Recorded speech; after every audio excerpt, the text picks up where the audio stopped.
India versus Pakistan, the biggest game of this Champions Trophy, the biggest rivalry in world cricket is here. Dubai में होने वाला ये मुकाबला and let's talk about the India versus Pakistan.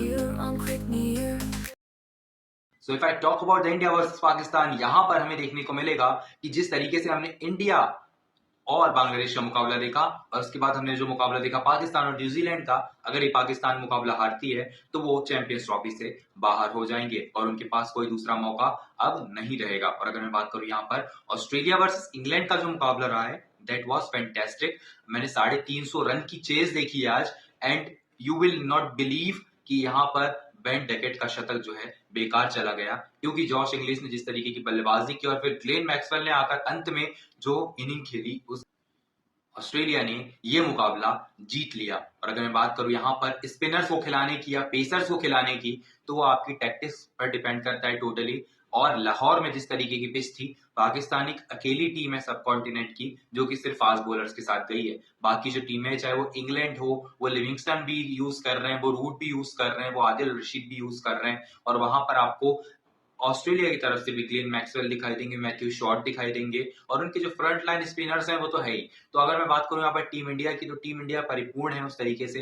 Kuldeep Yadav हमारे पास है, वरुण चक्रवर्ती हैं, हमारे पास अक्षर पटेल है, रविंद्र जडेजा है, सुंदर है। तो हमारे पास स्पिन अटैक भी बहुत अच्छा है और फास्ट बॉलिंग अटैक भी बहुत अच्छा है। हर्षित राणा को अगर मौका मिलता है तो उनके लिए पहला चांस होगा पाकिस्तान के अगेंस्ट खेलने के लिए, और इसमें अगर वो विकेट लेते हैं तो उनका करियर एक नई ऊंचाइयों को छू सकता है। अगर बात करें हर्षदीप सिंह की, तो उनका रिकॉर्ड बाबर आजम के खिलाफ बहुत बढ़िया है। अंदर की तरफ गेंद लाते हैं, कभी बाहर की तरफ स्विंग होता है, तो वहां पर बाबर आजम को दिक्कत होती है थोड़ी सी। और इंडिया के खिलाफ बाबर आजम का एवरेज बहुत खास नहीं है, 21 और 22 के बीच में एक एवरेज है, जो कि दुबई की पिच पर थोड़ा सा बढ़ता हुआ दिखाई दे सकता है, क्योंकि दुबई ही है वो चीज, यूएई ही है जहां पर हमने T20 आई, वर्ल्ड T20 में हमने विराट कोहली जब कप्तान थे तब देखा था बाबर आजम और रिजवान का बल्ला चलते हुए।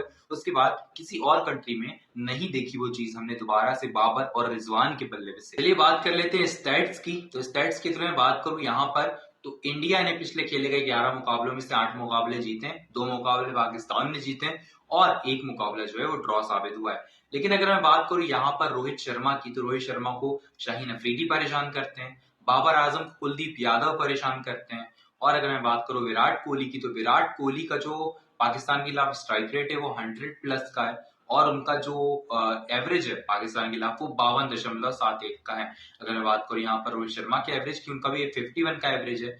2 मुकाबलों में 67 रन बनाए श्रेयस अय्यर ने पाकिस्तान के खिलाफ। शुभमन गिल का एवरेज बहुत अच्छा रहा है पाकिस्तान के खिलाफ, और मैं बात करूं यहाँ पर पिछले खेले गए 3 मुकाबलों में, थोड़ा सा उनका जो भी एवरेज है वो भी 30 प्लस का रहा है। अगर मैं बात करूं यहाँ पर शुभमन गिल की शतक की, तो करंट फॉर्म में अगर कोई बल्लेबाज है टीम इंडिया का तो वो शुभमन गिल ही है। पिछली खेली गई कुछ इनिंग्स में केएल राहुल ने शुभमन गिल से भी बेहतर प्रदर्शन किया है पाकिस्तान के अगेंस्ट। अगर मैं बात करूं यहाँ पर नीचे आते हैं थोड़ा सा, हार्दिक पांड्या ने 8 विकेटें भी निकाली है, रन भी बनाए, स्ट्राइक रेट भी उनका 150 के आसपास का रहता है जब वो पाकिस्तान के खिलाफ बल्लेबाजी करने आते हैं तब। तो ये सारे स्टैट्स थे। और रविंद्र जडेजा की बात करूं, तो रविंद्र जडेजा का भी जो यहाँ पर एवरेज है, और चाहे मैं गेंदबाजी से बात करूं बल्लेबाजी से बात करूं, दोनों साइड से यहाँ पर पाकिस्तान के अगेंस्ट अच्छा खासा यहाँ पर वेल सेटेड टीम दिखाई देती है हमारी। लेकिन अगर मैं बात करूं यहाँ पर पाकिस्तान की टीम की, तो यहाँ पर फकर जमान जो है हमें खेलते हुए नहीं नजर आएंगे। Imam ul Haq, we will see Imam ul Haq play. अगर मैं बात करूं यहाँ पर फकर जमान की, तो शायद फकर जमान का जिस तरीके से प्रदर्शन भी था, तो शायद इस मुकाबले में उन्हें मौका नहीं मिलता, क्योंकि वो बड़े बल्लेबाज जरूर है वनडे क्रिकेट के। उन्होंने वर्ल्ड कप में 2023 में जब इंडिया में हुआ था, शतक भी मारा था वहां पर चेन्नई में। I think that was a Chennai ground. अगर मैं बात करूं यहाँ पर चेन्नई की, तो चेन्नई की विकेट स्लो होती है, वहां पर हमने ऑस्ट्रेलिया में विराट कोहली को देखा था ऑस्ट्रेलिया के खिलाफ, उसी तरीके से फकर जमान को भी देखा। तो क्लास जो बैटर्स होते हैं ना, उस तरीके की पिचेस पे वो काम करते हैं। लेकिन अगर मैं बात करूं यहाँ पर फकर जमान की, तो उन्हें बाहर करने ही वाली शायद पाकिस्तान की टीम पहले मुकाबले के बाद, क्योंकि उन पर ज्यादा ना डिपेंडेबिलिटी नहीं दिखाते पाकिस्तान के कप्तान जो भी होते हैं। अभी भले रिजवान हो, पहले बाबर थे। अगर मैं बात करूं यहाँ पर गेंदबाजी की, तो शाहीन शाह अफरीदी पे पूरी तरीके से डिपेंड दिखाई देंगे। हारिस रऊफ के अंदर थोड़ा बहुत आपको खौफ दिखाई देगा विराट कोहली के अगेंस्ट आपको, लेकिन जो ऊपरी क्रम के बल्लेबाज हैं, जैसे हैं हमारे रोहित शर्मा हैं, शुभमन गिल हैं, उनके अगेंस्ट शाहीन शाह अफरीदी अगर सफल हो जाते हैं, तो शायद विराट कोहली को आउट करने में थोड़ा सा भी देर नहीं लगाएंगे वहां शाहीन शाह अफरीदी। लेकिन अगर मैं बात करूं यहाँ पर एक स्ट्रेटेजी के साथ, अगर आप आते हो कि मेरे को वो बाहर जाती हुई गेंद चलानी है विराट कोहली के अगेंस्ट, तो इंडिया वर्सेस पाकिस्तान में वैसा होता हुआ नहीं दिखाई देगा, कोई और तकनीक अगर आप विराट कोहली के अगेंस्ट यूज कर सकते हैं तो कर सकते हैं, but Virat Kohli will play at his best. और अगेन आई थिंक कि ये मुकाबला बहुत बड़ा रहने वाला है विराट कोहली के नजरिए से, एंड ही कैन स्कोर 100 अगर पहले बल्लेबाजी करता है भारत। तो एवरेज 230 का स्कोर है इस दुबई के ग्राउंड पे, लेकिन हमें यहाँ पर 270 से 290 का स्कोर देखने को मिलेगा ऑन एन एवरेज। अगर बात करें पाकिस्तान की टीम की, अगर वो बल्लेबाजी करने आते हैं तो 230 से 240।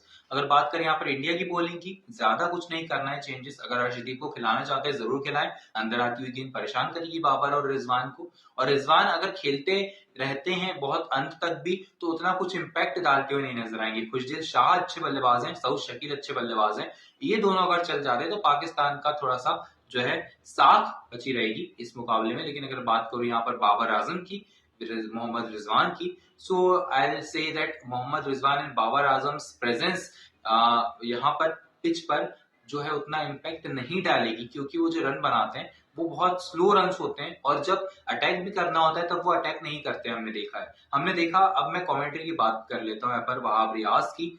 रियाज को मैं सुन रहा था कमेंट्री के पैनल में, यहाँ पर आकाश चोपड़ा के साथ जियो हॉटस्टार में। I was streaming this match of England versus Australia, जहां पर इंडिया वर्सेस पाकिस्तान की बात हुई। देन उनसे पूछा गया, आकाश चोपड़ा ने पूछा कि यहाँ पर जो गेंदबाजी चल रही है जिस तरीके की चल रही है, और सब कॉन्टिनेंटल जो ही टीम है उसी ने यहाँ पर स्पिन जो हमारी स्पिनर्स है उन्हें नहीं खिलाया है।